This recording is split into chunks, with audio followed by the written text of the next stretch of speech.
আমি আপনাদের জন্য নিয়ে এসেছি দারুণ স্বাদের নিরামিষ কচুর শাকের রেসিপি। কচুর শাক আমি কেটে নিয়েছি। ফোড়নের জন্য নিয়েছি শুকনো লঙ্কা, জিরে, তেজপাতা, আর রয়েছে স্বাদ মতো চিনি, নুন। ছোলা নিয়েছি সেদ্ধ করে, একদম ভালো করে সেদ্ধ করে নিয়েছি। দেখুন, ছোলা নিয়েছি, অঙ্কুরিত ছোলা রয়েছে, বাদাম ভেজে দেব তেলে, আর স্বাদ মতো নুন রয়েছে, এখান থেকে আমি পরিমাণ মতো দেব। চিনিও রয়েছে, এখান থেকে আমি স্বাদ অনুযায়ী চিনি দিয়ে দেব। রয়েছে জিরে গুঁড়ো, ধনে গুঁড়ো, হলুদ গুঁড়ো, একদম সব হাফ চামচ করে। বাই দ্য ওয়ে, আমি শম্পা, আপনারা দেখছেন Shampa's green kitchen. Shampa's green কিচেনে আপনাদের সবাইকে স্বাগত। চলুন দেখি কিভাবে এই রান্নাটি আমি করব। আমি কড়াই বসিয়ে দিয়েছি, আর এইবার কচুর যে ডাঁটিগুলো সেগুলোকে আমি সেদ্ধ করে নেব। প্রথমে প্রত্যেক বাঙালি বাড়িতেই কিন্তু এই কচুর শাক রান্না করা হয়ে থাকে। কচুর শাক খায় না এমন বাঙালি বোধহয় নেই। খেতে ভীষণ ভালো, এছাড়া ভীষণ স্বাস্থ্যকর। কচুর শাকে থাকে প্রচুর পরিমাণে আয়রন, যা খেলে হিমোগ্লোবিন খুব দ্রুত বাড়ে। সেদ্ধ করা হয়ে গেছে, আমি একটি স্ট্রেনারে জল ঝরিয়ে নিয়েছি। কড়াই আবার একটা বসিয়ে দিয়েছি, দিয়ে দেব সর্ষের তেল। প্রথমে আমি বাদামগুলো ভেজে আগে তুলে নেব, সেই তেলের মধ্যেই তারপর ফোড়ন দিয়ে কচুর শাক রান্না করব। প্রচুর পরিমাণে হিমোগ্লোবিন বাড়ে, বিশেষ করে গর্ভবতী মহিলাদের জন্য কচুর শাক ভীষণ উপকারী, কারণ কচুর শাক খেলে আর হিমোগ্লোবিন কমে যায় না, যা কিনা গর্ভবতী মহিলাদের একটা সমস্যা হয়ে দাঁড়ায় হিমোগ্লোবিনের। কিন্তু কচুর শাক যদি প্রত্যেক দিন একটু করে ভাতের সঙ্গে খাওয়া যায়, বাদাম ভাজা হয়ে গেছে, তাহলে কিন্তু তাদের জন্য ভীষণ উপকার। তাহলে আর হিমোগ্লোবিনের মাত্রা কমে যায় না, খেতেও অপূর্ব লাগে, অসাধারণ,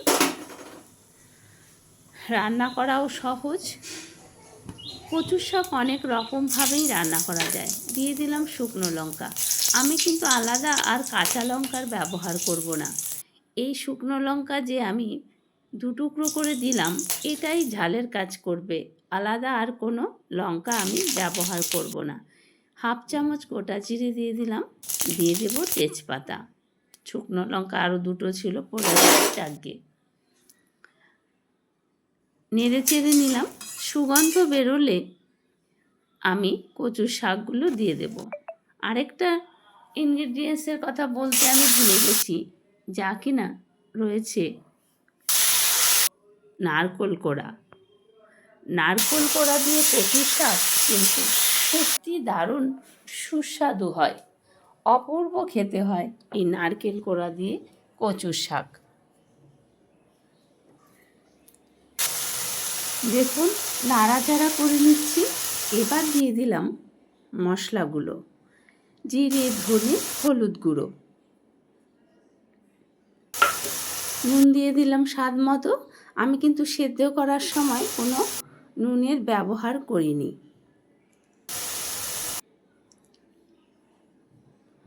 নুনের ব্যবহার আমি করিনি, নুন দিয়ে দিলাম স্বাদ মতো। কচু শাক একটু মিষ্টি মিষ্টি রান্নাই ভালো লাগে। একটুখানি আদা দিলাম, কোয়ার্টার চামচ। এবারে খুব ভালো করে মশলা মিশিয়ে নেব।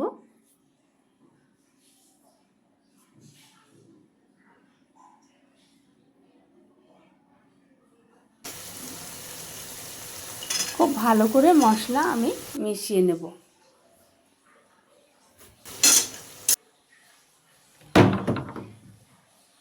দিয়ে দিলাম ছোলা, সেদ্ধ করা ছোলাগুলো আমি দিয়ে দিলাম।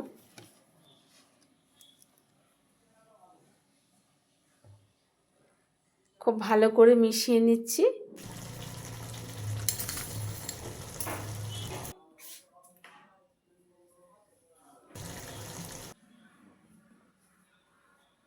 ভালো করে নেড়ে চেড়ে একেবারে মিশিয়ে নেব শাকটা।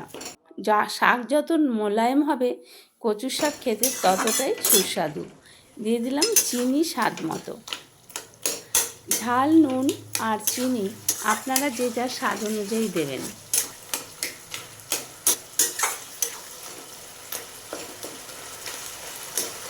এবার নাড়াচাড়া করে যতক্ষণ পর্যন্ত জল থাকবে ততক্ষণ পর্যন্ত কিন্তু আমি রান্নাটা করব।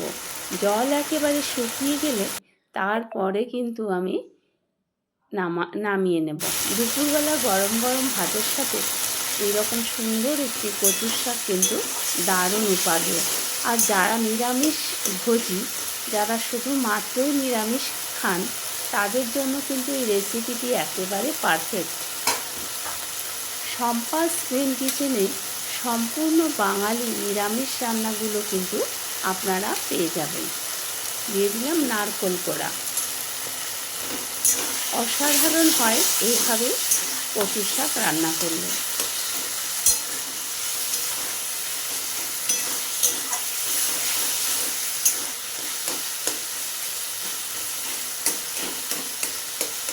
নাড়াচাড়া করে ভালো করে দেখুন একেবারে পেস্ট হয়ে গেছে কচুর শাক, দারুণ সুস্বাদু।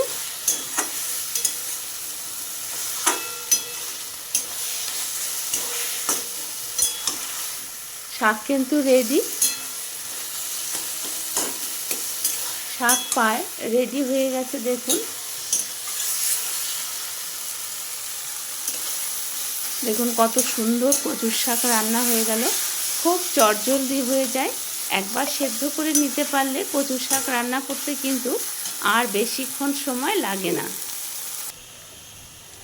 দিয়ে দিলাম বাদাম ভাজা।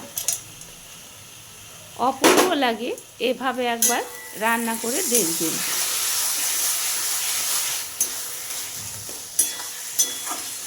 সবাই কচুর শাক রান্না করেন আমি জানি, প্রত্যেকটি বাঙালি বাড়িতেই এই রান্নাটি হয়ে থাকে।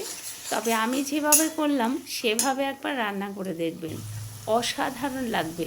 এর স্বাদ সত্যি আপনারা জীবনেও ভুলতে পারবেন না। একটুখানি গরম মশলার গুঁড়ো আর 1 চামচ ঘি দিয়ে দিলাম। সবাই ভাবেন কচুর শাকে আবার ঘি?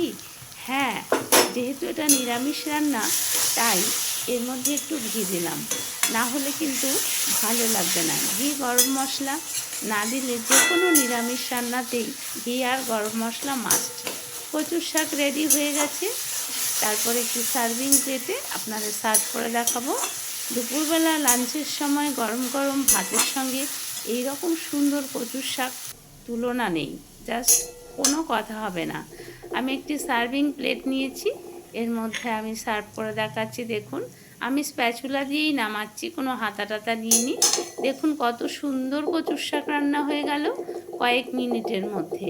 আপনারাও বাড়িতে একবার এভাবে কচুর শাক বানিয়ে দেখবেন, অসাধারণ লাগবে খেতে, প্রত্যেকের ভালো লাগবে। তাছাড়া বিশেষ করে যারা নিরামিষ রান্না পছন্দ করেন তাদের জন্য একেবারে পারফেক্ট। দেখুন কত সুন্দর কচুর শাক রান্না হয়েছে।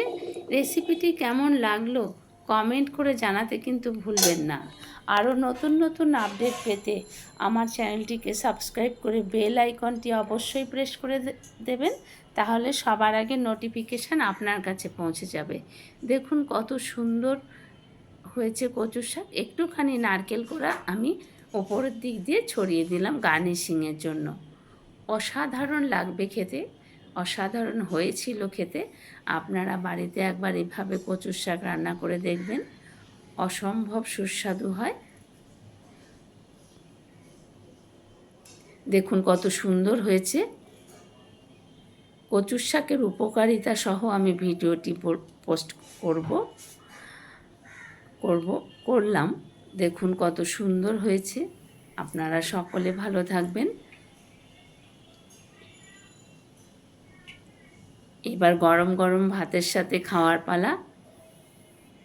সত্যি অসাধারণ হয় এভাবে রান্না করলে। আর কচুর শাকের উপকারিতার কথা তো বলে শেষ করা যাবে না।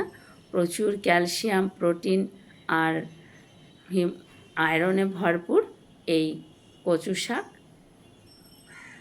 রেসিপিটি ভালো লাগলে একটি লাইক অবশ্যই করবেন। চ্যানেলটিকে সাবস্ক্রাইব করে বেল আইকনটি প্রেস করে দেবেন। ধন্যবাদ সবাইকে।